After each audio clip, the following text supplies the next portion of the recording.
Anthony, and go from there. Thank you. Yes. Good afternoon, everybody. It gives me the pleasure to be with you today for the training session about the role of gender or in achieving the SDGs 5 and 6. And this session is hosted by Global Water Partnership Mediterranean. And today we would like to welcome with us Dr. Antti Roma. And just to give a brief about Dr. Antti, just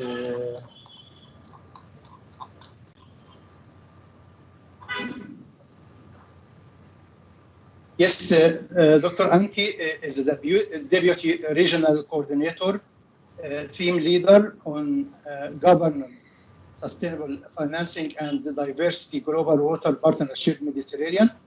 Dr. Antti, political scientist by education, specialized through her postgraduate study on global development issues and water policy.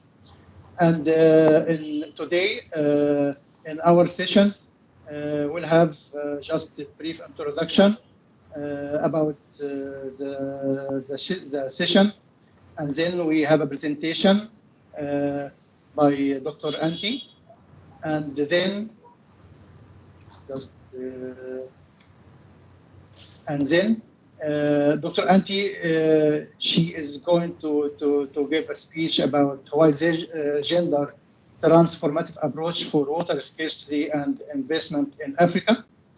Then another case study will be presented from the point of view of ICID from Mrs. Preshti Sharma about gender issue in agricultural water management. And then we have also some case study from Africa. We have one case study from Ethiopia and one from Uganda. And at the end, we'll invite you to have interactive discussion on how to engender the work of African Young Professional Forum for meeting the SDGs. So please, Dr. Antti, the floor is yours. Thank you very much, Dr. Mohammed. Sabah khair to everybody. It's a real pleasure to be here with you. Very warm thanks to the International Commission on Irrigation and Drainage, and of course the African Regional Working Group for leading and initiating this very important process. Very warm thanks to UNESCO for hosting the forum. And of course, it goes without saying, extending thanks, of course, to the Cairo Water Week and the Egyptian government for hosting, even remotely, this process. It is actually really, really important and very sentimental because we were together when the first forum started back in 2018 in the first African Young Water Professionals Forum during the first Cairo Water Week, and it was actually a privilege and an honor to be part of that. At that time, actually, we contributed with a side session on the Nexus and how African young water professionals can be assisted in the implementation of the Nexus approach. So it is really amazing to see the development and the evolution, and also to see that this group has really enlarged. I remember that back in 2018, the forum concerned 24 young professionals, if I remember correctly, from 13 countries. And as I see now, the group is actually, it has reached to 61 participants. And I'm very happy to see that this is a group that is very diverse and also gender balanced, getting into the theme of our session. So I'm very, very happy. I would very much like that we have an interactive session. This is why actually the latter part of this 1 hour and a half is dedicated to discussion, and we have basically tried to squeeze as much as possible the presentations and the information that we're going to provide.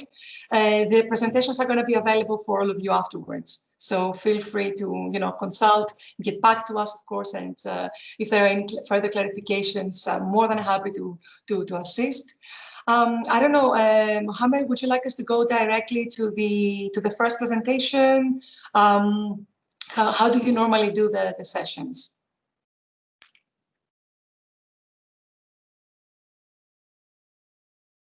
Sorry, you're on mute.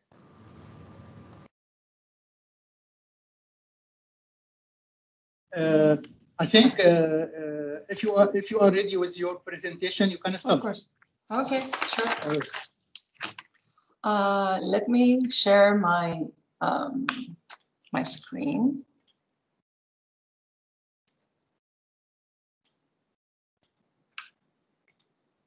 Can you see it very well? Is it okay, the screen? Can you see it? Not yet. Not yet.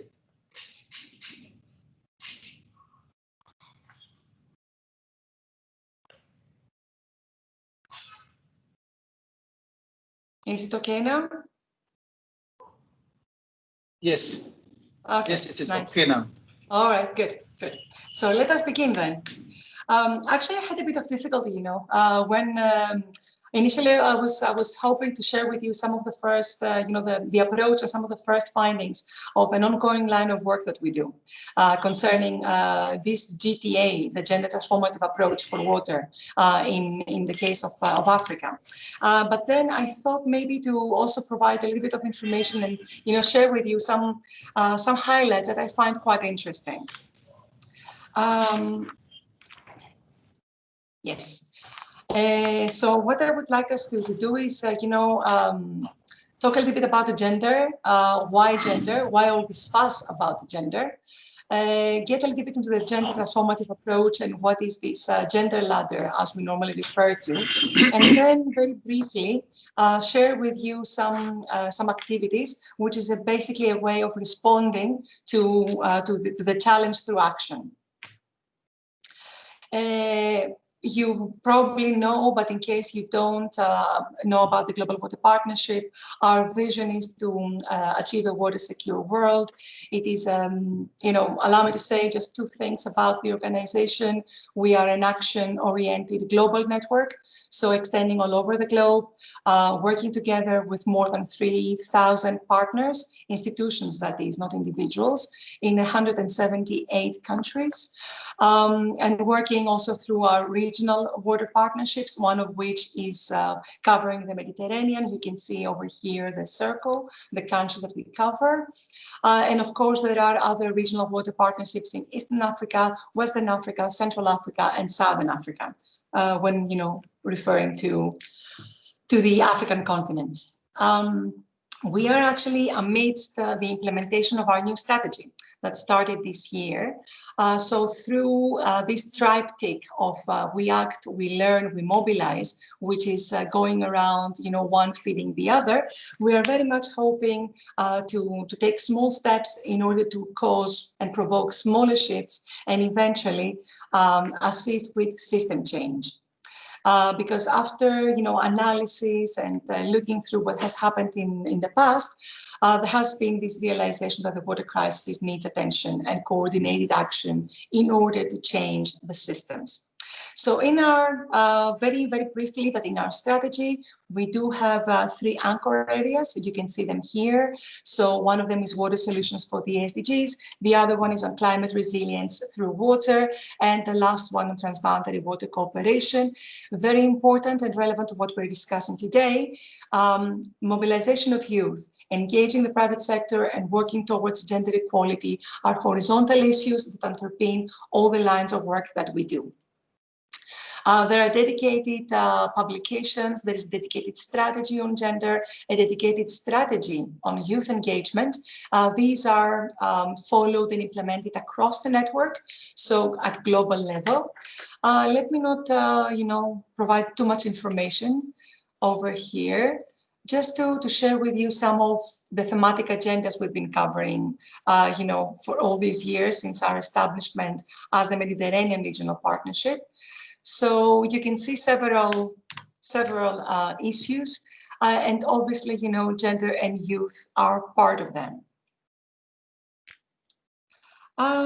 So as I promised initially, why all this fuzz over gender? Why are we talking about gender and linking it to, to water security? Did you know that actually women are 47% more likely to suffer severe injuries in car crashes because safety features are designed for men? Did you also know that 33,000 girls become child brides every day around the world?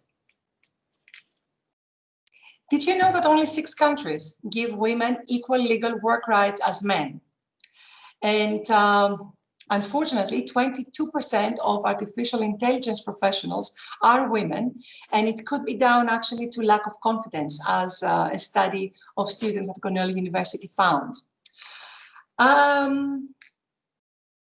Going a little bit further with some of the, the interesting and weird, did you know that for every female film character, there are actually 2.24 men equivalent, according to the Gina Davis Institute?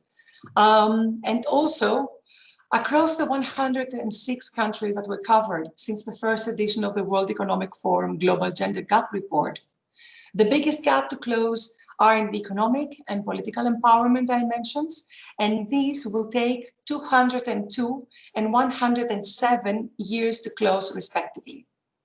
We're talking about, a lot of effort, and we still have a lot of work to do in order to get to closing the gender gap.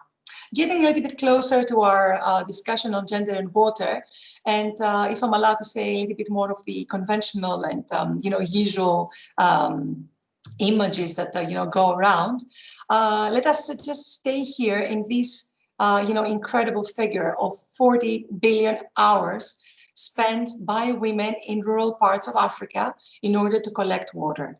There is actually here a little bit of a comparison across Guinea, Madagascar, Malawi, and Sierra Leone in terms of what women, men, girls, and boys, so all of them separately, spend in terms of hours fetching water.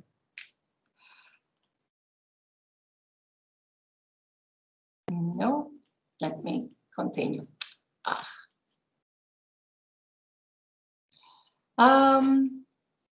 Continuing a little bit more on the women and water, there are all these, figures and, the information that's usually provided.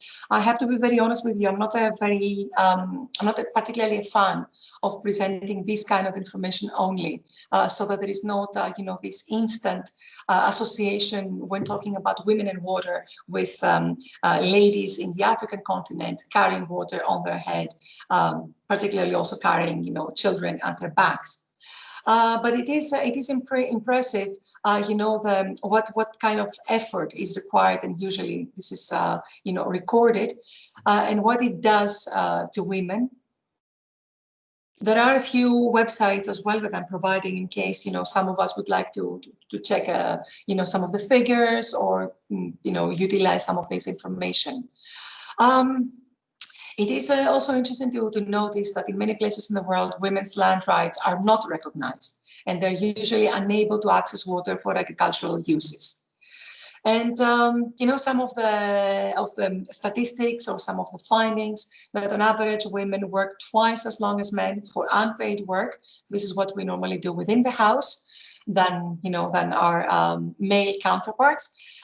Women are primary caretakers, of the millions of children that fall ill each year from water-related illnesses. So this reduces the time that they can spend working or getting education. Overall, that women are in fact underrepresented in water and sanitation sector jobs, with men having most jobs in this field. Why does gender equality matter? It has a fundamental bearing on whether or not economies and societies thrive, develop, flourish. Developing and deploying one half of the world's available talent has a huge bearing on the growth, competitiveness, and future readiness of economies and businesses worldwide. Because let us not forget, women and girls do represent more than half of the global population. So leaving half of this talent, half of the workforce, half of the minds unutilized can obviously have significant impacts in the development of all the political economies. And gender inequality is in fact a key factor in the persistence of poverty. When women and men do not have equal access to resources or equal opportunities to take part in decision making, there are direct economic and social costs coming out of it. Before we get any further, maybe some small clarifications. Very briefly, but when we talk about gender, we are talking about the social attributes and opportunities associated with being male and female, and the relationships between women and men, girls and boys, as well as the relations, between women and those and between men. So it is important to understand that these are social attributes. And these attributes, these opportunities, these relationships are socially constructed and therefore can be changed. And they are context and time specific. So important things to just keep in mind. They're socially constructed. The gender, references, these attributes are socially constructed. They're time and context specific, and they can be changed. So we're talking about gender equality and gender mainstreaming. I'm going to share with you also this gender ladder that normally comes up, just to keep in mind that gender equality is like the ultimate goal, is where we're heading. It's not a women's issue first and foremost. It's actually an issue that concerns both men and women, and it's the objective, is the vision. While gender mainstreaming is in fact a strategy, it's a tool, it's the way to get there. And it's very good to be able to see that, women and men are actually the same vessels that are interconnected. So whatever, leaves the one goes to the other. And in order to have balance, both they need to be filled more or less on the same level. As I promised you, and this is actually a very nice scheme that we're using very much at GWP recently because of the work that I'm going to share with you in a tiny bit. It's just to understand how all these contexts, link with one another with relation to water, of course, and what steps can be taken in order to get into this so-called gender transformative approach. So different policies, relationships, structures can be gender blind or gender unequal. It's basically when, if you see at the bottom of the ladder, is when no attempts to address gender inequalities is made. So this, in fact, perpetuates gender inequalities. Next step could be when a policy, for example, is gender neutral, which means that it's a little bit more vague, more erratic, or there is insubstantial effort to address gender issues. Then we go a little bit one step further up the ladder, and we talk about gender sensitive. This is when there is acknowledgement that there are gender differences, but does not necessarily address gender inequalities. And then after that point in the ladder, we get into the more interesting and more difficult parts. That is when we talk about gender mainstreaming, which is when a policy very explicitly includes statements around gender, although it may not focus on gender norms or harmful practices. So it is, more about more than acknowledging, providing the tools, the process, but not necessarily focusing on, the gender norms that are harmful or the practices that need to be changed.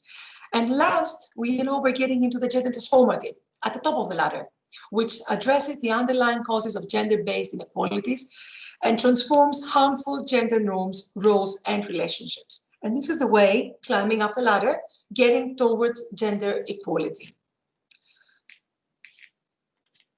So what can we do in terms of responding to through action? I shared with you earlier, the context of the GWP strategy, the global strategy. And over there, with the line of work that I'm going to share with you now, and that concerns the African continent, we're focusing on one of the three anchor areas, namely climate resilience through water, and one of the horizontal, the cross-cutting issues, which is working towards gender equality. And this is the focus of the WACTEP-G. What is WACTEP-G? Let me actually skip this and get here.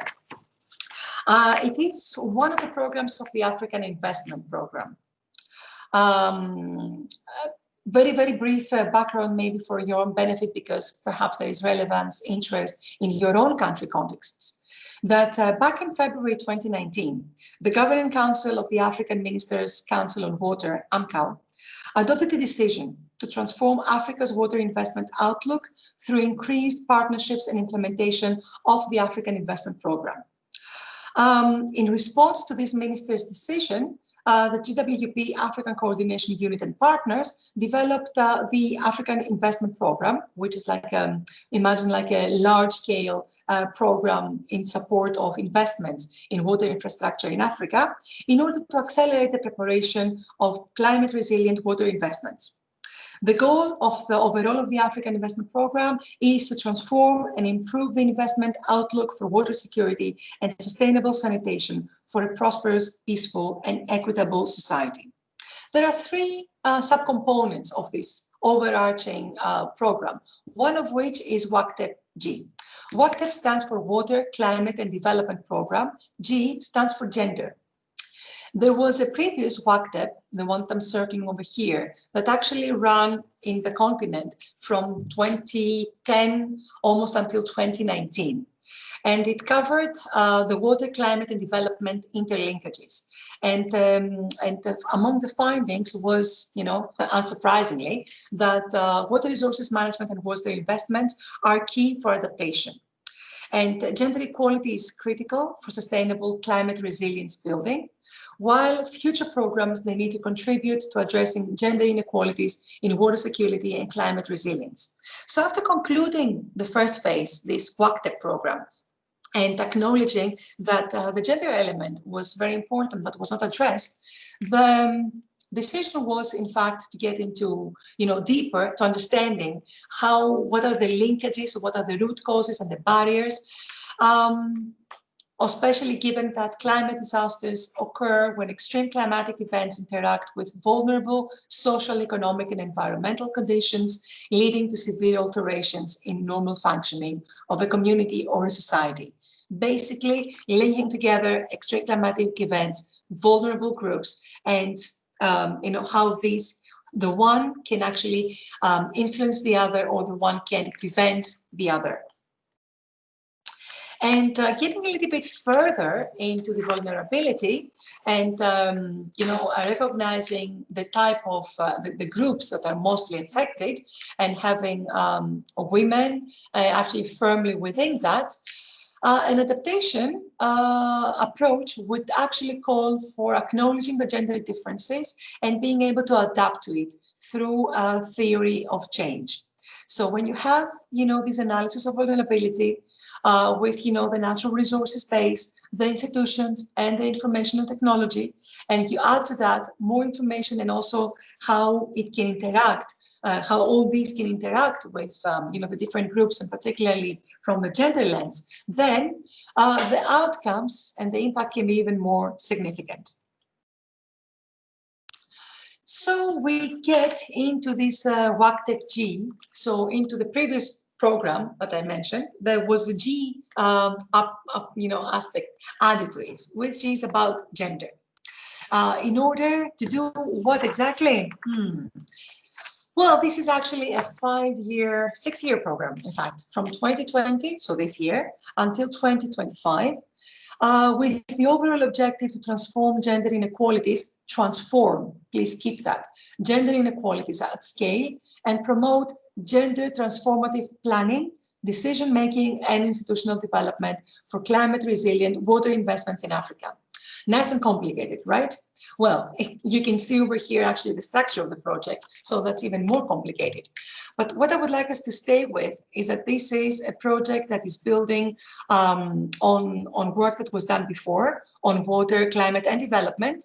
It has a very clear focus and emphasis and priority on gender, and it wants to apply a theory of change in order to make this transformative change a reality. It is actually a very ambitious project, I have to say, because it aims to benefit something like 3.6 million people across the continent and influence something like $1 billion of gender equal and climate resilient investments coming from governments and private actors and donors and different sources. Let me skip all this and just show you actually the map. So it is a continental project. Overall, it's going to benefit 18 countries in 5 river basins, and we have started with 5 pilot countries. So you can see in each of the sub-region of Africa where we are focusing.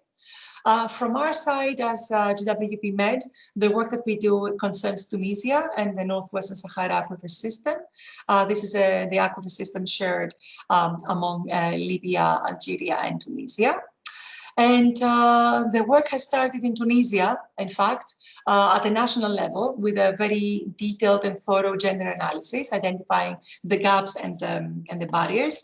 What I would like us to live with is that this is, to live this presentation actually, is that this is an ambitious, very down-to-earth program that is aiming for action. And it will be really important at the different steps and the different phases of this implementation to be able to engage different stakeholders and different actors. This also includes, all of us and includes all of you, because one of the key words in this process is actually synergies, and some more synergies. So I would very much like to invite all of you as young professionals, as professionals active in the irrigation and in the water sector, to be engaged. Possibly there is interest across the continent in the work that is done at in the different countries for you to be involved. So it will be really important to also have more visible, more impactful the voices of the youth. So this is actually, this is like more like an invitation to alert that there is this work that is going on. There is a lot of emphasis on gender. The overall objective is to be able to support the gender transformative approach for climate resilient investments. So in Africa, so we're talking about infrastructure in the end, but making sure that this infrastructure is inclusive and it's, it reflects also on gender. And finally, let me leave you with some thoughts. I like this quote, so I very much like to share it, about the amazing beauty and strength that the diversity has. Because everyone has something very special to offer. Everyone has a gift that can add value to the organization, to the community, even to the world. So the key is actually in the culture of unity and the teamwork. Let me stop here, and thank you very much for paying attention. The presentation, of course, is going to be available. There is more information that I did not get into detail. I'm very happy to continue the discussion, and let us use the approach, the ladder that I showed earlier. Let's use it for our discussion later on how we can actually, bring this gender transformative approach in the line of work that you're doing. And let me stop sharing.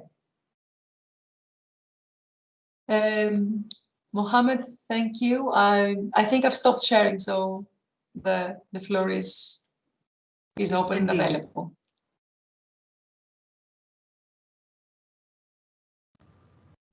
Dr. Waba, do you have any comments?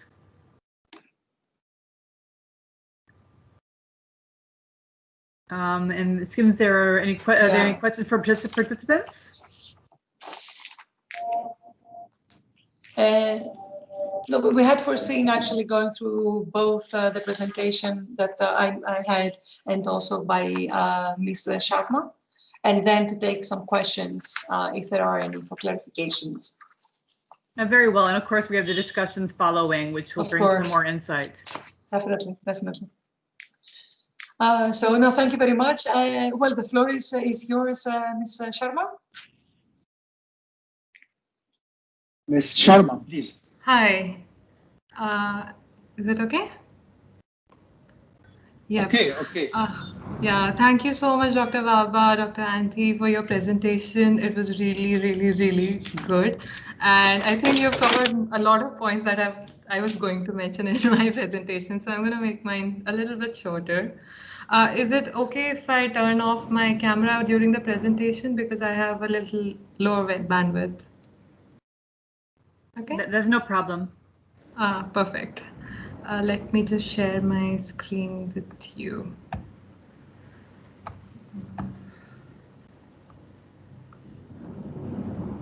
Is it visible? Yes, your presentation is visible. All right, great. So thank you, Dr. Baba, and everyone involved with the African Young Professional Group. My name is Prachi Sharma. I work with the International Commission on Irrigation and Drainage, and it's my pleasure to be here with all of you. As I was mentioning, Dr. Anthi has already covered a lot of points, but still, because gender is such an important topic, I'm still going to go through them through the perspective of agricultural water management. So years of studies and research have indicated that mere technological interventions are not sufficient to solve this the looming water crisis, the scarcity that we are experiencing today. Instead, a holistic approach is required, which would include institutional reforms, legislation, policy, social reforms, and community participation to contribute to sustainable agricultural water management. So I do not mean to stereotype. However, we can all agree that gender parity is an issue in almost all sectors, not just agriculture. And in most countries around the world, it differs to the degree, but also not trying to discount the progressive spaces and platforms that support these women empowerment. However, gender disparity is still a very prevalent issue. So how does this impact agricultural water management? So just to give a little bit of the background, we all know how women are like important stakeholders in the rural and agricultural sector. They make very essential contributions to the rural economy as farmers, workers, entrepreneurs, caregivers in the family, mothers, daughters, and so on. However, the gender patterns vary from one region to another based on the prevalent social, religious, cultural, and political norms, how they defined, and this difference in how we view gender has been conditioned over centuries of these social norms. In general, there is a lack of gender inclusivity, and this has contributed to the underperformance of agriculture sector, especially in the developing country. So according to some stats given by FAO, nearly 43% of agricultural labor force were estimated to be women globally. And this figure is higher in particularly in Africa and Asia, because these are the economies which are driven by agriculture. So despite this large number of women in agriculture, the common gender stereotype and unconscious biases against women still still make you assume that women are the caretakers in the house and men are the farmers and the irrigators, and consequently these policies and programs are designed frequently which overlook this contribution of women as farmers, the knowledge that they provide, the work that they do, and their requirements. And this is funny that nearly half of the global population are women, and even in agriculture, but they are still marginalized. They are still considered a small portion of the whole bunch. Now, connecting them with the SDGs outlined by the UN, some of the goals pertaining to agricultural water management are Goal 2 of Zero Hunger and Goal 6 of Clean Water and Sanitation. But these two goals cannot be achieved by 2030 unless there is some work done on the gender equality. So this this representative figure on the right side of the slide, this shows the interlinkages between different SDGs, different target indicators, and how one is interconnected with the other, and how the synergies are between them, and what are the trade-offs. And this is just a representative figure just to show how these goals are interconnected. We can all agree that a more productive and profitable agriculture sector is critical in the successful attainment of these SDGs. And of course, it will make sense that if the entire population, agricultural labor force, is given the same rights instead of half, the potential productivity is bound to be higher. The SDG targets related to water are unlikely to be achieved under gender perspectives are integrated into planning and implementation activities. These improved, once we provide these women with improved water services, this will give them more time for productive endeavors such as their education, learning more about agriculture and extension, and being the entrepreneurs, getting access to market, and all of these activities. So what is the role of women in water management? In a nutshell, we can say that they are water users, water managers, and even the livelihood managers. They are important stakeholders in water management, land conservation, water conservation, rainwater harvesting, watershed, and the list can go on and on. They are crucial in the utilization and conservation of these natural resources. They are not just involved in agriculture, they are a major workforce which has been under-recognized, which has been underutilized, and which has been given like very little support compared to their male counterparts.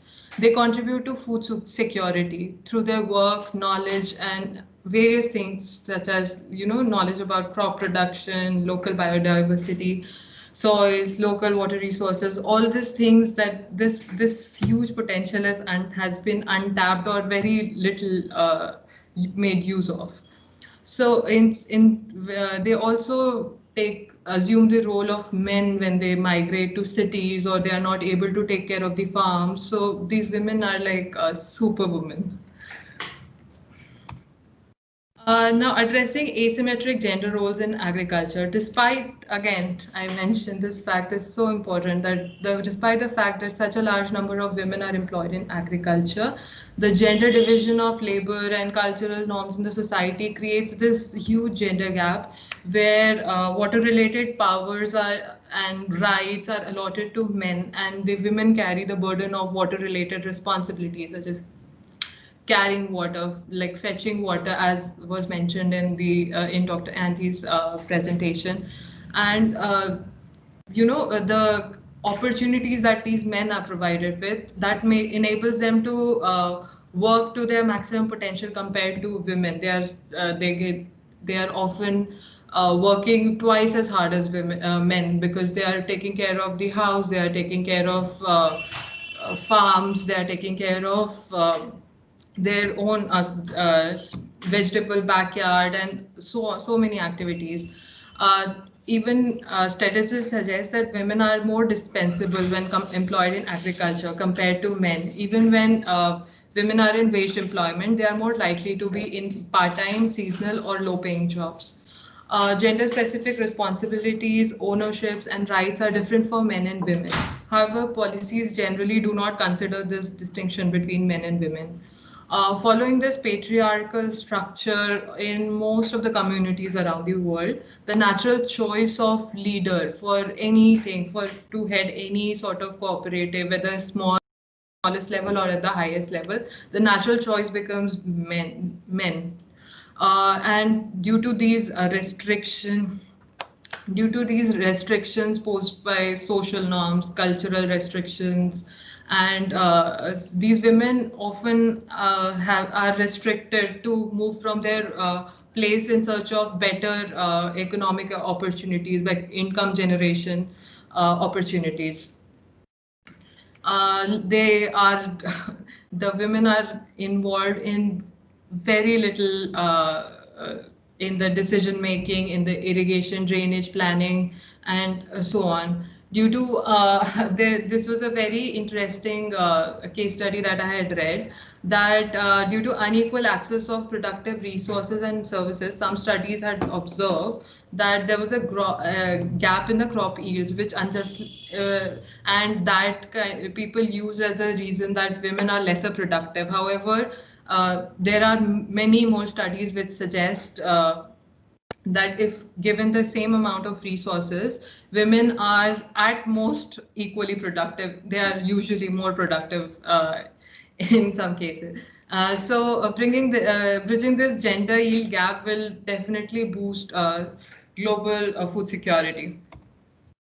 Just to add some figures to these points that I've mentioned so far, according to a report published by World Bank on a project carried out in India, these are the statistics that I'm putting forward.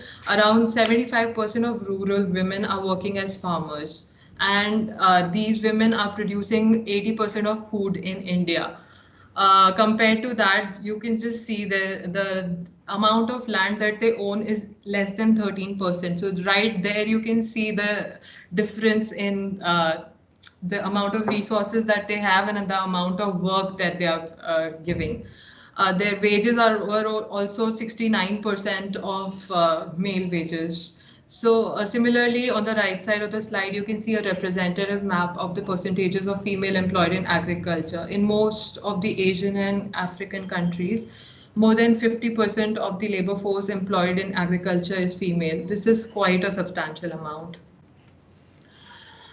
These are some of the hot topics when it comes to water and agriculture. Each of these topics have specific gender implications, whether it is water security, food security, migration of men to urban centers, access of women to technology and other inputs, inclusion of gender-specific dialogues in water governance and similar institutions.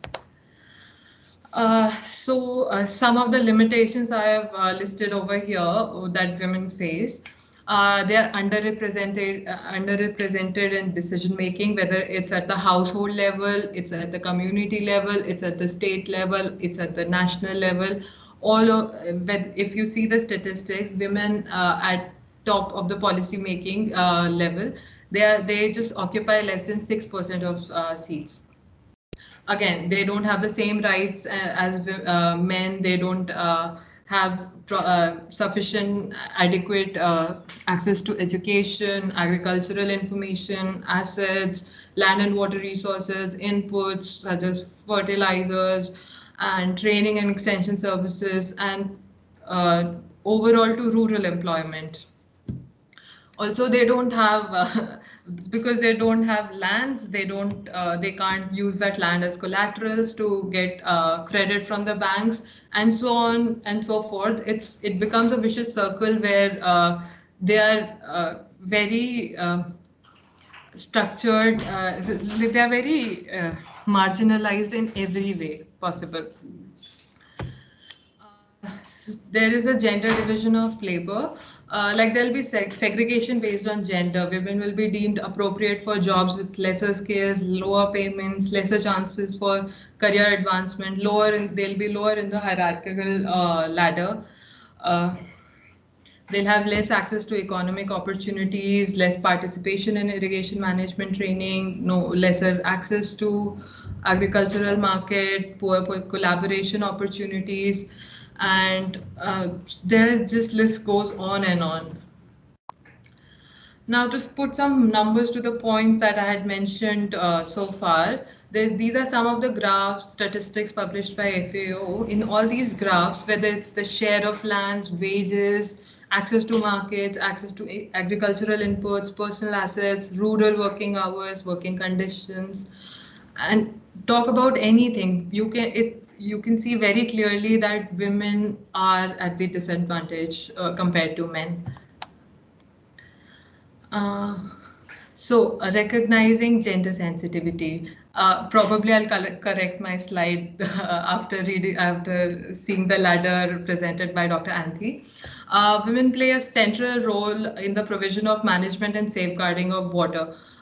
This this was one of the Dublin principles which came out of the International Conference on Water and Environment 92. In 1992, this was the first step to acknowledging the problem before addressing and solving it and coming up with different solutions. First part was the acknowledgement.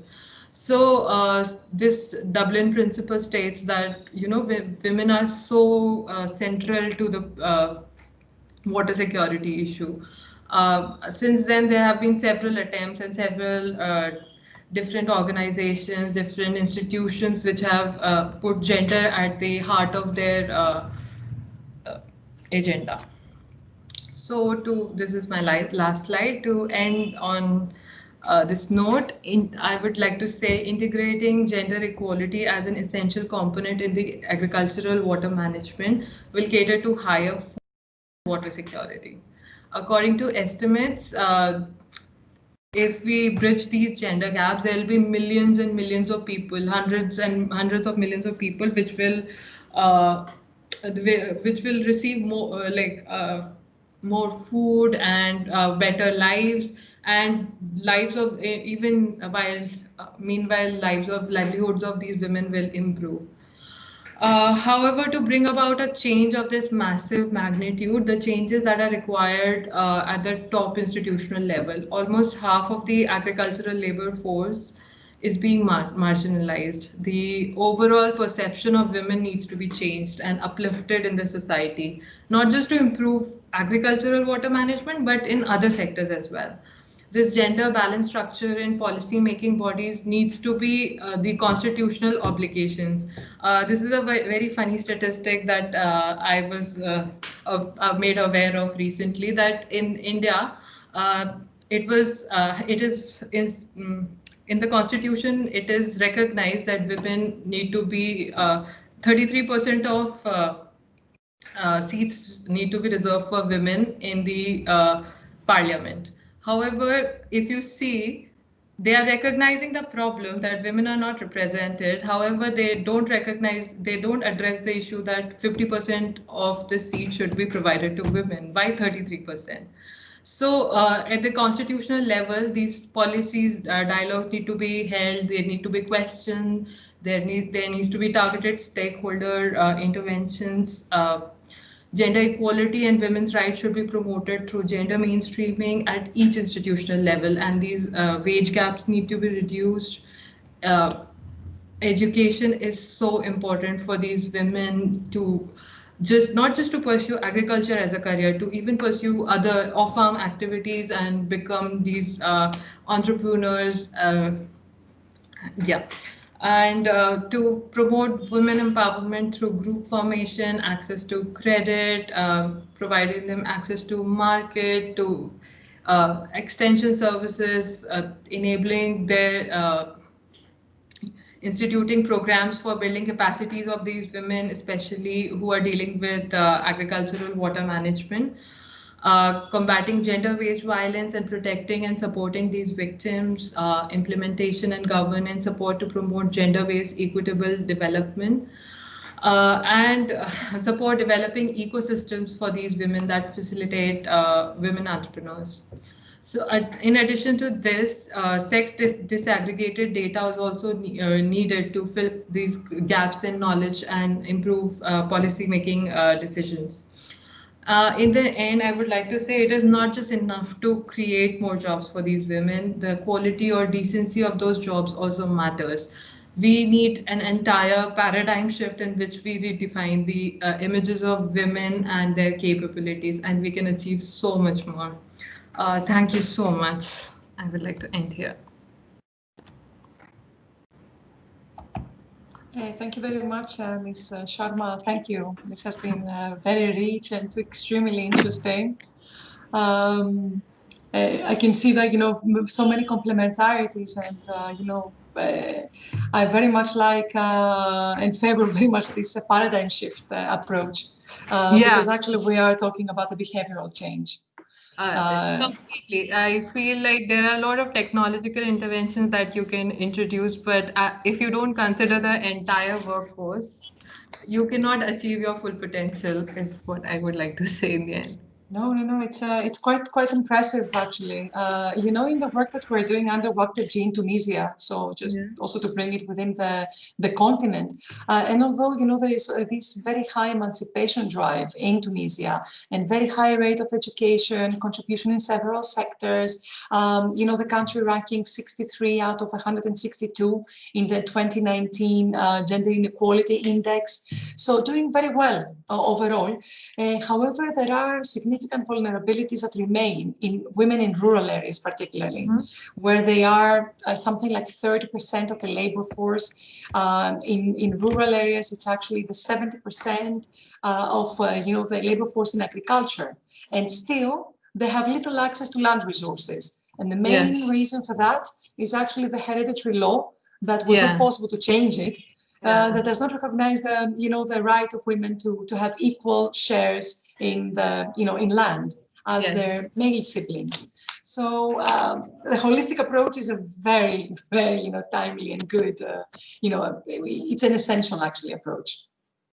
So to see this from all different sides. I don't know if there are any questions. We would very much like to hear from the rest of the team that are part of this meeting. I've noticed a question from Adem Kuria. Is there anybody else that would like to contribute with something or ask a question? I encourage you also to raise your hand if you like, so we can hear you.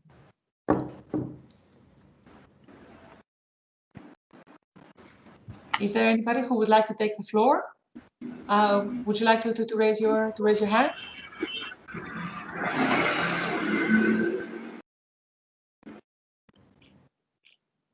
I take it that this is a no. I mean, I can see different people switching on and off the microphone, the micros. Okay, yes, and there is, one hand up. Yes, Sabiala Hamidou. Please, the floor is yours. Thank you so much. I don't know if you're hearing me. Very well. Are you hearing me? Yes. Yeah, okay. Thank you so much, Auntie Bruma and Prachi Sharma for your presentation. Now, I'd like to first draw back to the issue of Prachi Sharma's presentation, where we are seeing that in most parts of the world, gender has not been included, or gender has not been inclusive in the development projects, and it's a project that is just coming up. So, as the knowledge officer of ICID, the International Commission of Irrigation and Drainage, as an business consultant in my country, I see a lot of women are put out. They are excluded. There are a lot of systemic exclusions that put them out of being engaged in constructive agricultural programs. For example, programs of finance, access to finance, programs of access to knowledge. So, as a commission, what do you think that can be done to help these women to get out of these things? Because according to your presentations, one from Auntie Bruma, GWP and Prachi Sharma, it's not been clear, because as young professionals, we kind of need like answers, or like ways in which this problem can be dealt with. So as professionals, top professionals, especially in the gender sector, what do you think are some of the initiatives that can be done to bridge the gap, the in the agriculture sector? Thank you.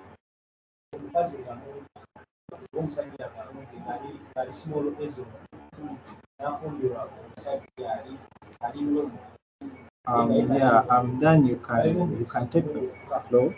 Auntie. Okay, thank you very much. Thank you very much, Sibiala, for this. Just to kindly ask you to, yes, thank you for muting yourself. And so let's take your question along with a question from Adam Huria.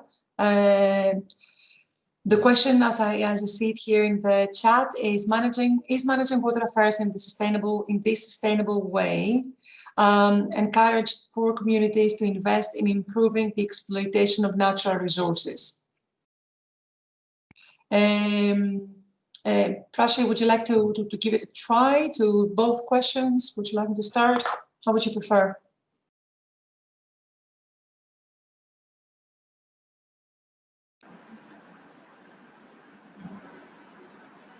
Yes, hello, Ms. Sharma.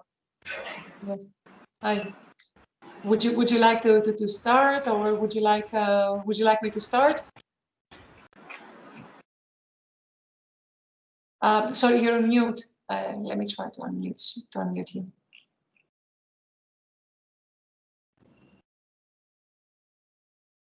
Yes. Hello? Yes. Yeah. All right. I was not able to hear the question from Sabiala. Would you be kind to repeat it? There was one question that was in the chat from Adam Huria asking whether managing water affairs in this sustainable way encourages poor communities to invest in improving the exploitation of natural resources. Unfortunately, he has a problem with his microphone, so it's not possible to elaborate a bit more. And then there was the question also from Mr. Sebiala about initiatives to support with bridging the gap that he described. All right. So for supporting the through definite programs, especially these, whether the organization is at the community level or at the top most international level or national level, all these programs that I am hoping as young professionals you are going to go and carry out in different institutions, you have to consider this gender aspect in every way possible where you include gender. So culturally, like for example, I'll give you from India. The villages that we visit in certain places, women won't even come outside of the house if males are present. So to create this, like I said, is this ecosystem where women feel okay, they can come out and they can talk about their issues and they can learn from everyone. So create these women groups and all of that. So as young professionals from working from any institution, I think this is one way in which you can contribute to including women in the part of the dialogue on whether it's on water conservation, whether it's on agriculture, whether it's on anything for that matter. If you would like to add anything, Dr. Anthony. Sorry, yes, I was happily talking while I'm being on mute, so it doesn't help. Well, thank you very much for the questions. One of the important parts is to, first of all, be aware that there is this gender inequality issue. Well, from what we see in the different countries, actually acknowledging that this exists is already a very good start to getting to the solution. When it comes, specifically to agriculture, for example, it is also about identifying clearly what are the barriers and the causes that inhibit gender inequality.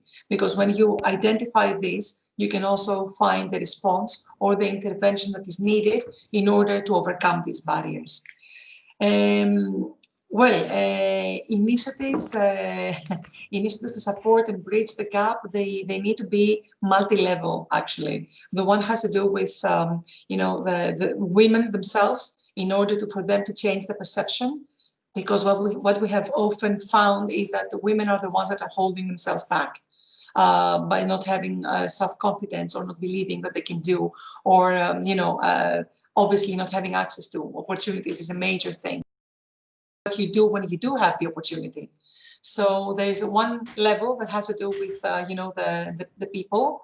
And then a very important part in order to, support this is actually through the institutional level. So create the enabling environment that can support the, more active engagement of women in policy making, decision making, more active. And I need to say this, that it's not about increasing numbers. So when you have a group or a meeting, to make sure that the percentage of women is high, it's not anymore about head counting. We need to get a little bit beyond that. So it is about making them part of what is being done, part of what is being suggested. So different levels, they all have to work together. It's very much following the integrated approach, the holistic approach that also, Prasha, you mentioned as well. And to the other question, whether managing water affairs in a sustainable way, yes, definitely, because we often see that when talking about poor communities or disadvantaged communities, these actually concern to a very large extent women and girls. So when you improve the access to resources, this is a very big step in the right direction. And it is not only about improving the exploitation of natural resources, it's actually about improving the management of natural resources. So yes, to your question, definitely yes.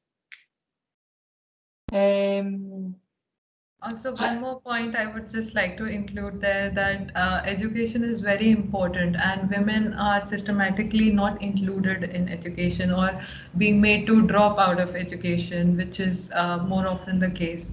So if you make sure that as many women get the education, that's where the confidence would come from. That's where that activity from them, that we have to be a part of something, that will come from. So I think education is the first step.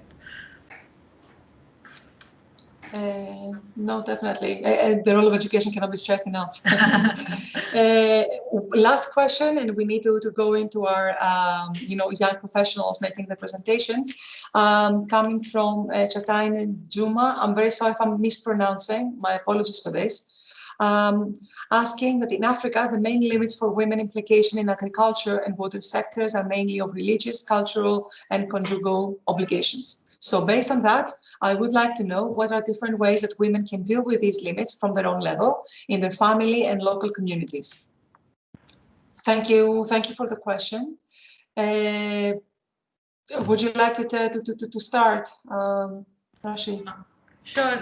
To extend the previous point, like I mentioned, I think religious, cultural, and conjugal obligations, these are the prevalent issues and norms which are constraining women from coming forward and talking about it. And that's why I said,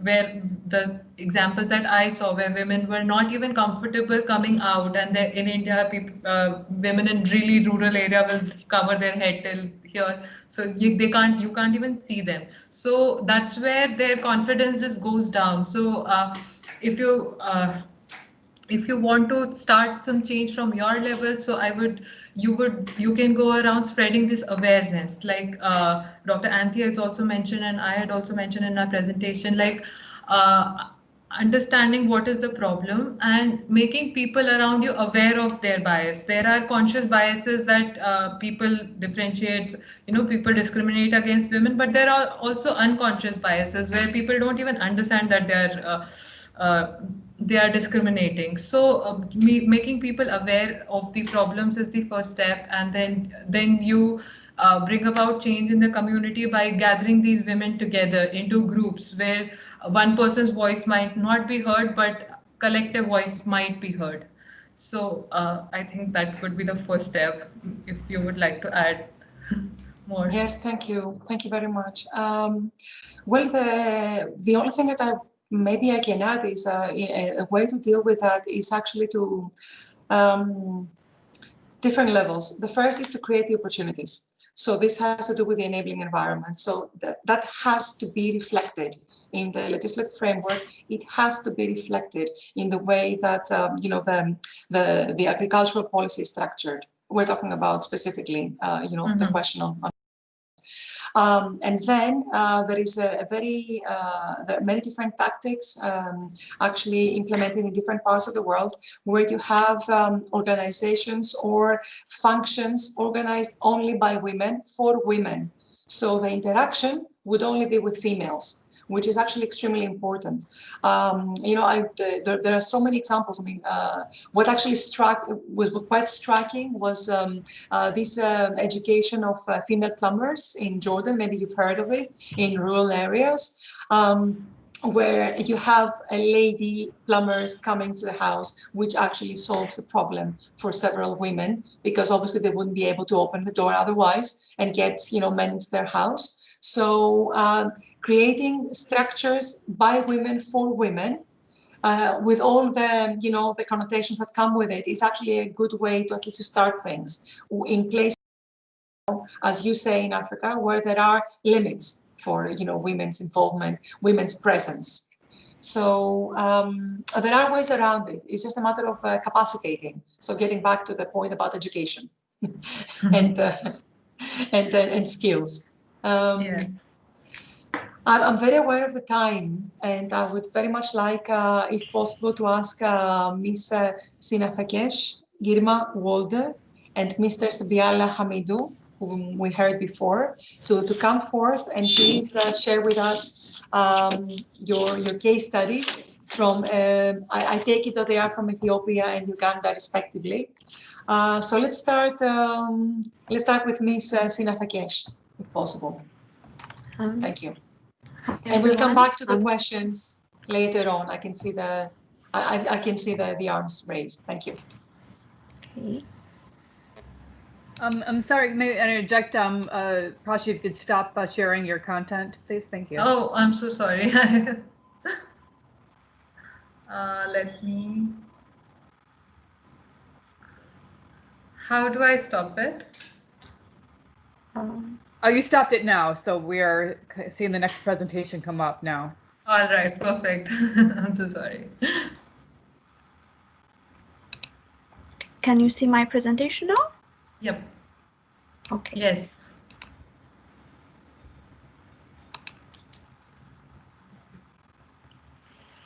Okay. Good afternoon, everyone. Today I'm going to present about women in sustainable agricultural production in sub-Saharan Africa. The topic is related to our previous two presenters. So to give introduction about myself, my name is Nafkash Girmawalde and I'm from Ethiopia. I have a bachelor degree in civil engineering and master's in integrated water resource management. Currently, I'm starting my PhD in the Department of Civil and Environmental Engineering at the Politecnico di Milano University. So this presentation will have an introduction and challenges faced by women in the agricultural sector and how they have changed from subsistence to sustainable production, conclusion, and some reference. So for years, capitalism and patriarchy have played a big role for unfair treatment and oppression of women. Following the Millennium Development Goals, the UN adopted the SDG in 2015 as a development framework to leave no one behind. Specifically, Goal 5 of the Sustainable Development Goals have indicators related to gender dynamics. This case study examines the challenges and opportunities of women toward attaining sustainable agricultural production in sub-Saharan Africa. On average, women's share of agriculture labor in sub-Saharan Africa is 40%. It's slightly above 50% in Malawi, Tanzania, and Uganda, while it's substantially lower in Nigeria, Ethiopia, and Niger. In developing countries in Africa, Asia, and the Pacific, women typically work more than 12 to 13 hours than men per week.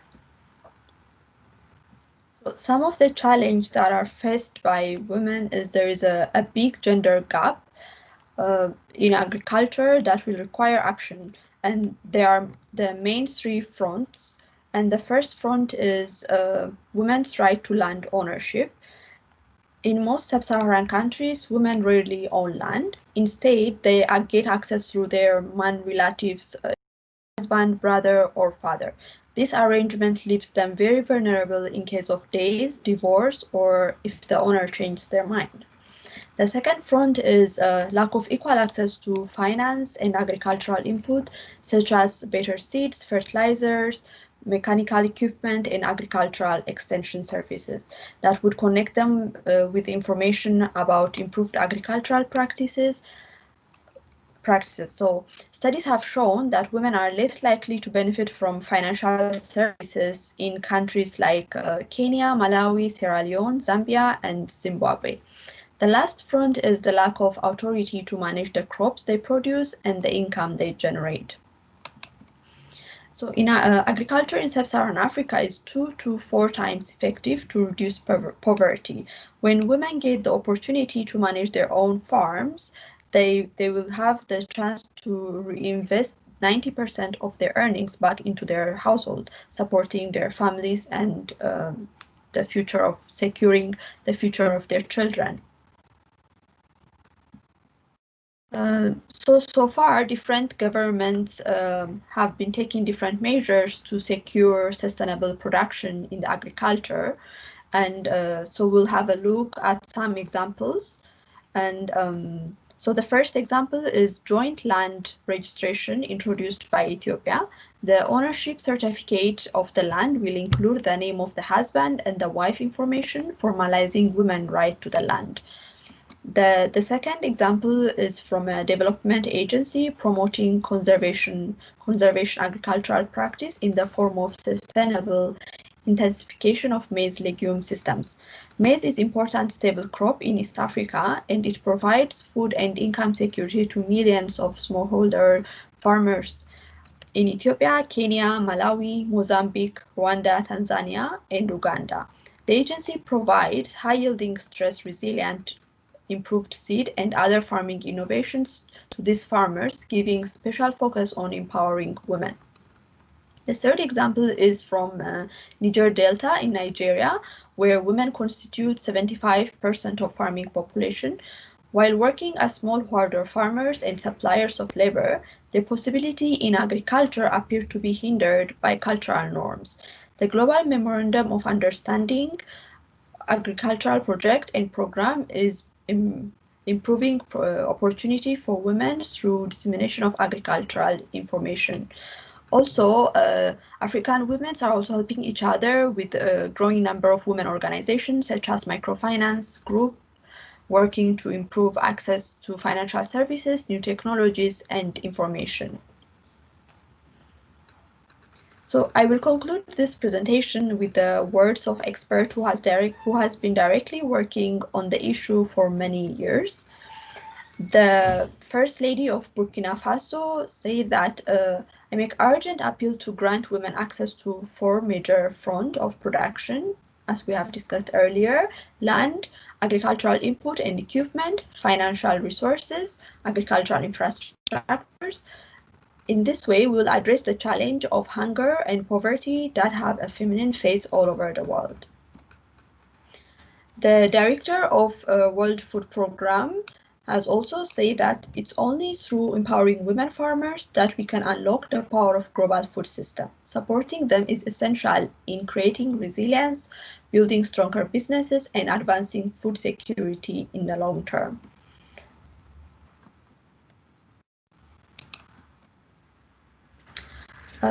The Food and Agricultural Organization of the United Nations Director General has also said achieving gender equality and empowering women is not only the right thing to do, it's a crucial ingredient in fighting against poverty and hunger.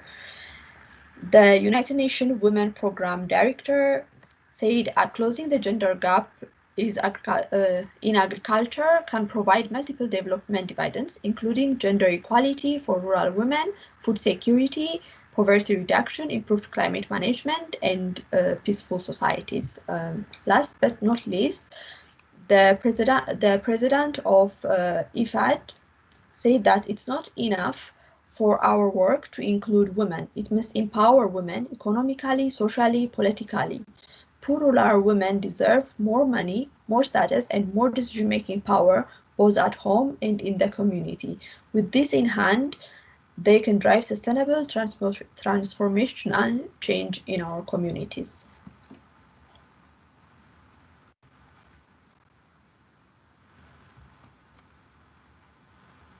Thank you very much, and any questions are welcome. Thank you very much. Thank you for the very brief and to the point and thought-provoking presentation. There are a couple of questions already, but let's actually take them after we also hear from Sebiala Hamidou. Okay, so let's have the second presentation and then we go into the discussion. Okay, please take note of there are a couple of questions on the chat, so please have a look. Let's give the chance to Sebiala to share with us his presentation and we talk later. Okay, Sebiala, the floor is yours. Thank you. Thank you so much, Dr. Ampiguma and all the participants. I'm going to share about my presentation is about the role and participation of women in water management at the community level. So I don't know if the presentation is visible. Is it? Not yet. Not yet. Maybe the connection is not very good because we can hear you with some small interruptions. Okay. Wait, something is happening. Let's see. So is it visible now? Yes. Thank you. Yeah. Okay. Thank you. My presentation is about the role and participation of women in the management of community managed water systems in the rural areas of Uganda and its impact on the livelihoods of their households. So this is a case study that was it's from a survey that was taken in 17 villages from Central and Southwestern Africa. So as the pre-current speakers have presented, 90% of the population in Uganda live in rural areas, and these have the highest levels of illiteracy, poor education facilities, and poor health and inadequate infrastructure. So water plays a very big role in the well-being of these households, both financially and socially. So the people in the rural areas are most likely to use unimproved water sources, especially the women, because they carry the major burden of providing water for the household consumption. So in doing so, they walk long distances, spending a lot of time and energy. And although there has been a few initiatives by the NGOs, the private sector and the government to improve the access to safe water, over the last 2 decades, almost 40% of the rural households still use unimproved water sources. So these unimproved water sources include the dirty ponds, like you can see on the presentation. So getting water from such water sources puts the lives of the rural women and their children at a very high risk of contracting diseases, of accidents. So traditionally, here in Uganda, women are responsible for the collecting and management of water in the household. And it is the men's responsibility of providing water at a communal level. So this entails paying money or using financial resources to construct the water sources and for their operation and management. However, many women remain vulnerable to the access to safe water, to lack of access to safe water, due to some natural and social changes. And these include inadequate operation and management mechanisms, continuous breakdown of the improved water sources, and the low involvement of women in the governance in the governance of the water sources at the local level. And these conditions mostly affect women and children. As you can see, they end up having to fetch water from dirty or unimproved water sources, and also consuming the same, which puts their life at a very high risk. So, around the year 1997, the Directorate of Water Development provided guidelines to facilitate the operation and management of water sources at the local level. And this included the formation of water user committees, which emphasized the participation of both men and women and defined the roles and responsibilities that each has to play in the management of the community of resources. However, these water user committees are primary structures, and it is, according to the policy, 50% of the participants are supposed to be women. And the role of the water user committees is to mobilize community members for responsible use of the water sources and to make contributions and maintenance of the water sources. However, that is not the case, because when you look at most water user committees, they have very few women. Less than 20% of them are women. So this study, there were two different studies that were conducted, and over 800 women were interviewed to get a picture of their role in the water management at their village level, and to understand how it influences their lives, the control and authority of women in a gender perspective. And in so doing, there were a lot of gender inequities that manifested, and there are some of them I'm going to share with you as the presentation proceeds. So in 1990, around 2 decades ago, new technologies were brought that improved the access of the rural women to improved water. And this included the improved shallow well, as you can see, the boreholes and the protected springs. And these provide safe water that is safe for consumption and home use. However, due to use of unprotected water, 70% of the households that were interviewed revealed that they experienced malaria incidences. 42% experienced stomach aches, 37% experienced diarrhea and water-related diseases, and 60% of the households indicated that there was an increase in the household expenditure. 43% reported an impact on school attendance for the children, and 38% recorded a loss of earnings due to low labor, and all of this is due to use of unimproved or unsafe water.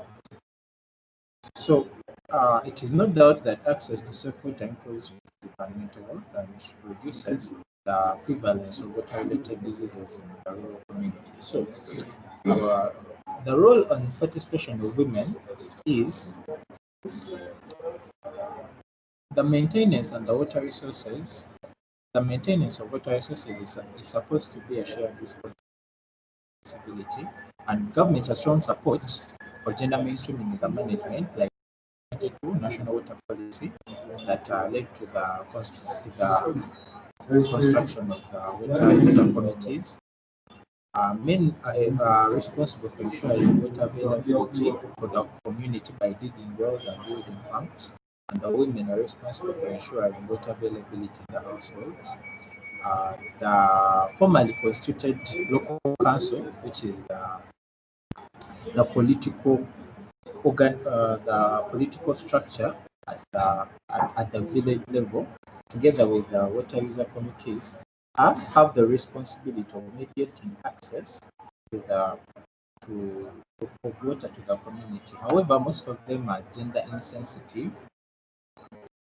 So the voices of the women in most cases are not heard. And the LC chairpersons, who are the most authoritative over the management, the community water, most of them are men. And so due to patriarchal norms and stereotypes, they determine the access of water resources, the access to water resources, and in most cases, that depends on the relationship that individuals have with them.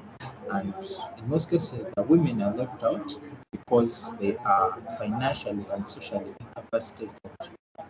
And in most of the water user committees and local councils, the men dominate the leadership positions. As you can see, only out of the 15 user committees that were interfaced, only 3 had women in leadership positions. So, which shows a very big issue of power dynamics.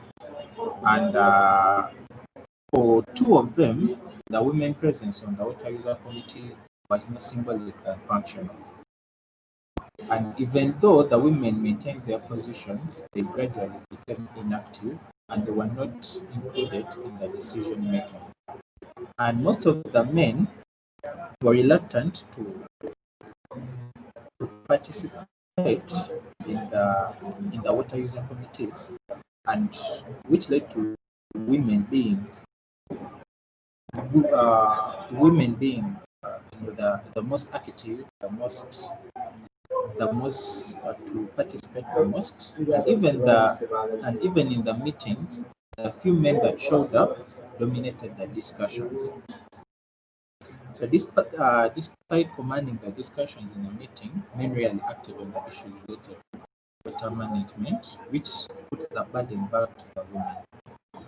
As you can see, some of the water committees, there is very few participation of women, and the majority of them are men. So the most important issues to the women for discussion were maintenance of the pumps, children behaviors at the water source, and the matters of leadership and government. However, due to low involvement in decision making, inappropriate resolutions were made, which still put the women at more risk due to the hardships they get in trying to access water. And in most cases, the men fail to meet their responsibility of providing water, and still that responsibility was taken up by men. However, women involvement in the water user committee showed a positive influence on community water management, of which the water user committee, which had 3 women, was the most active out of the 15 villages. So which shows that involvement of women in our management has a positive contribution to the overall access of safe water. So as you can see in the meetings, most of the participants are women and children. Men rarely participate in these meetings, and some of other issues that led to the gender inequity was limited access of knowledge and information to the women, which limited their involvement in the community water management and access. And also, since most of the women are not engaged in economically viable activities, so they do not have money to pay remittances for maintenance, and due to that, most of them were denied access to the safe water. So some of the gender inequities that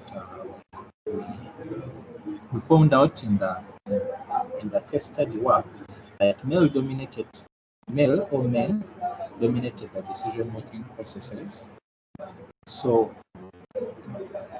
which increased the burden to the women and the mismanagement of the water resources.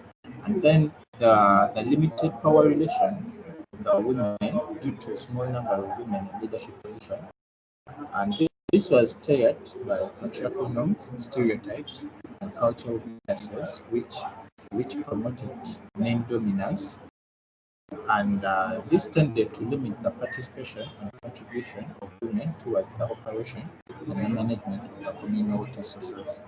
And the limited engagement and action of men towards the issues related to management of water resulted in a very big burden to the women of managing the water sources, traveling long distances to collect the water, and the risks that they were exposed to, like drowning and accidents and water-related diseases due to the use of unsafe water sources. And some women were denied access to improved water systems due to failure of the men, the household heads, to make financial contributions towards the operation of maintenance. So, although some women try to make contributions, it's insufficient because they have limited annual incomes. And this further complicates their cultural role of maintaining water availability in the households. So to conclude and to make some few recommendations, the functionality of the water sources depend heavily on cooperation between men and women, and the inaction or inactivity of men pushes women to take up their traditional responsibilities, and the limited response and participation of men in the operation and management of water sources largely stems from the patriarchal nature of the society. So meaningful partnerships in community water management are important in ensuring proper operations. And like Dr. Anthony said, the biggest gaps to close are in the economic and political empowerment. So if we can empower the women politically and economically, most of these gender gaps can be easily covered, and their involvement can go a very long way in improving the operation and access of safe water to the communities. Thank you. So hope you have gotten something. Open to any questions after this. Thank you. Thank you very much, Sabiala. I'm only sorry that the sound quality was quite poor, so we were actually, struggling to follow you. There's a lot of background noise. Maybe now in the discussion we can, I don't know if there is any microphone that you can use or some headphones or something like that. Well, thank you, but thank you very much for sharing these insights and the findings and also the recommendations. First question actually to Marlene and Mohammed. Do we have maybe 10 minutes to continue with a little bit of discussion? Is it okay if we take a little bit longer? I think Marlene can, please Marlene? Yes, we can definitely support and continue this fruitful discussion for a little bit longer, certainly. Many thanks. Well, in that case, let us gather a couple of questions, okay? And then we ask each of our speakers to be able to respond. Let's see. Okay, there is a hand raised by Ismail El-Hashnawi. Is there any other person that would like to take the floor? Could you please raise your hands, so we'll know what to expect. And there were a few questions also in the chat. No more hands raised. This is your last chance.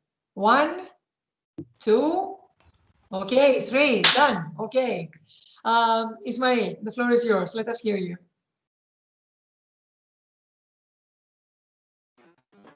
So I want to thank all the speakers for their outstanding contribution on the importance of gender equality and women empowerment. And I want kindly to address my question to Dr. Antibroma.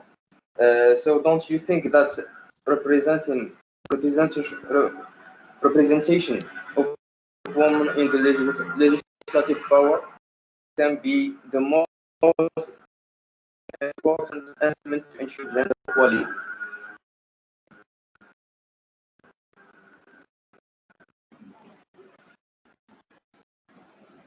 Okay, just to make sure that, because there was a bit of interruption, whether the representation of women in legislative power is important in order to ensure gender equality. I got it correct? Yes. Okay, thank you. Any further questions? I'm going to offer a small chance. have a chance if anybody would like to raise their hand and ask a question directly. Otherwise, I can see that there were a couple of comments. One had to do with, you know, the phrase, the use of the phrase of Saharan Africa, and I can see that there was also an explanation of, you know, what exactly was meant. Maybe this is something that Sina, you would like to take up. And I don't think that there is any other question. So in that case, what I would like us to do is to maybe to take it starting with Sina and then continuing with Sebiala for any final words or any, you know, like highlights that you would like to notice. And then, Ms. Sharma to also maybe give us some takeaway messages as well. And we can close the session afterwards with Mohammed. So, Ms. Sina, the floor is yours. Okay, thank you very much. And thank you for the question. So the first question is, in Africa, the main limits for women implication in agriculture and water sectors are mainly religious, cultural, and conjugal obligations. So based on that, I would like to know what are the different ways other women can deal with these limits from their own level in their family and local communities. So, like I also mentioned in the case study, for the case of Niger Delta in Ethiopia, it's the cultural norm that has been hindering women from owning land, from practicing agriculture sustainably, and from them benefiting economically from the agriculture. So for this, also these days, what women are doing is they are trying to help each other. They are trying to share information between each other. But this cannot be done alone. So we need organizations, development agencies, government representatives to contribute to this development. So like different organizations are currently working on empowering women and helping them to share information, because these women, for example, if we can take one village in any country in Africa, they are localized, they live in a small village, and they don't get a lot of information about their rights and what they are capable of doing, or what they can do for their family and how they can support their families. So these organizations and government agencies are trying to help them to achieve their goals. And so like within themselves, they can help each other by sharing information. That's the main answer. For the second comment, the title includes Sub-Saharan Africa because it's a case study done in Sub-Saharan Africa. The case study was not specifically done for this conference, so that's why. But since Sub-Saharan Africa is in Africa, it's the same. Thank you very much. Thank you very much, Sina, also for addressing the previous question. Very much appreciated. Thank you. Sebiala, would you like to take a couple of minutes also for any takeaway messages?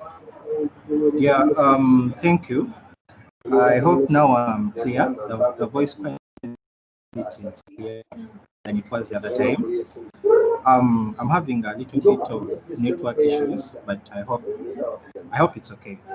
So I would like to thank you, Dr. Anthi. Thank you for your presentation, and Dr. Prashi Sharma. I would like to conclude this session by letting the participants know about how here in Uganda we are trying to handle the gender issues. As you said in your remarks previously, that to tackle the gender issues, we must use a multi-level approach that is holistic. So as a country, our major emphasis is in the institutional arrangements. There has been a lot of support by the government trying to include gender mainstreaming in almost most of the crucial sectors, right from agriculture to other sectors like health, like tourism, like finance and commerce. And although, so when women are provided with enabling environment, then even the personal initiatives and initiatives by other stakeholders can be worthwhile. They can make results.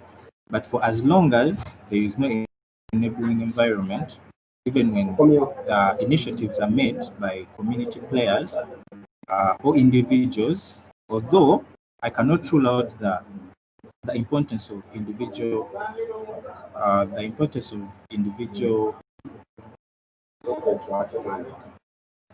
capacities, in this role of filling the gender gap. So I think if all governments on the continent can rise up to the gender transformation, and we adopt the gender transformative approach that you talked about earlier on, and as you said, it is instilled in all of our systems, because the thing about Africa is that gender inequality is systemic. In every system, there is gender inequality. So if we can try to get it out of the systems, and to do that, we need a very good enabling environment. Thank you. Thank you so much. Thank you very much, Riala. Ms. Sharma, Prashi, am I pronouncing it properly? Prashi. Or have I completely, destroyed your first name?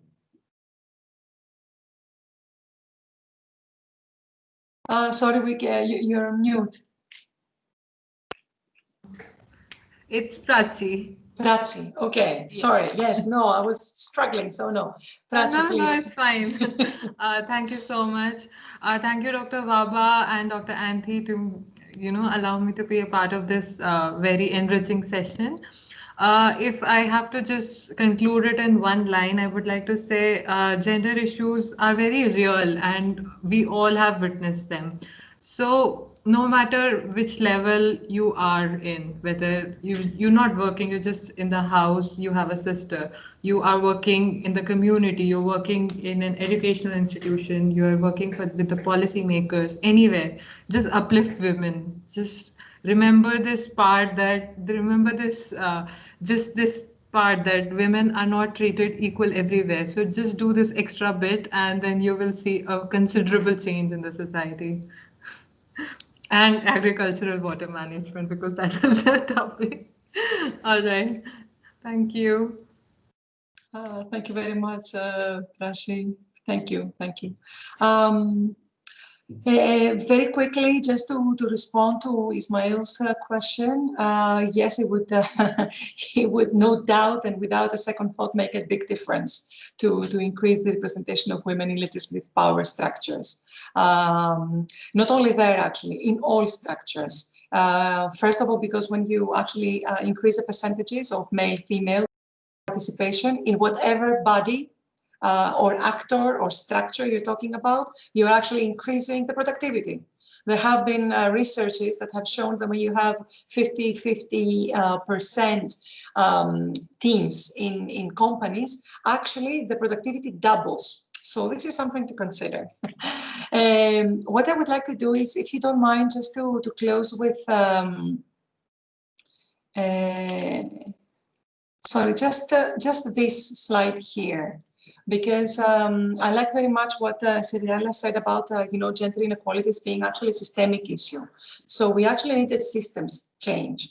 And over here, it's actually the the approach that we are following in the WACTEP-G in Africa. And this is implemented in the 5 sub-regions at the moment in the 5 countries in Africa. Please look at here in terms of how we can actually make some change. The magnitude, the size of the agency relations structure is not indicative of the priority. It's just in order to put them into some sequence and a graph that makes some sense. So when talking about agency, is actually the changes that we need to do at the personal level. Capacitate the women, capacitate the men, increase the capacity building, increase their skills, their understanding, their awareness. So these are individual and collective capacities in terms of knowledge and skills. And this starts actually the transformation, because we are starting like this, the behavioral change. And then going into the relations. It's basically what is within the relationships between people in the home, market, community, in groups and in organizations. So how the different levels interact with one another. And, it's about altering, about changing the power dynamics across them.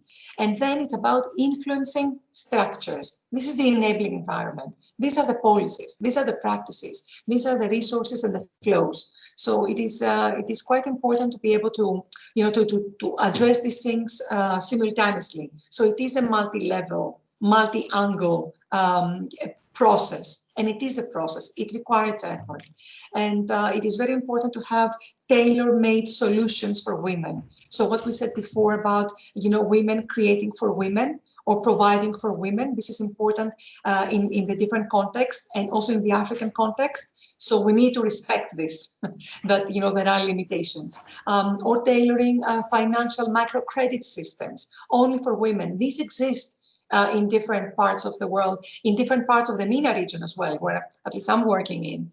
So it's about tailoring and offering these opportunities. Yes, I can continue forever, so why don't I just stop here, actually.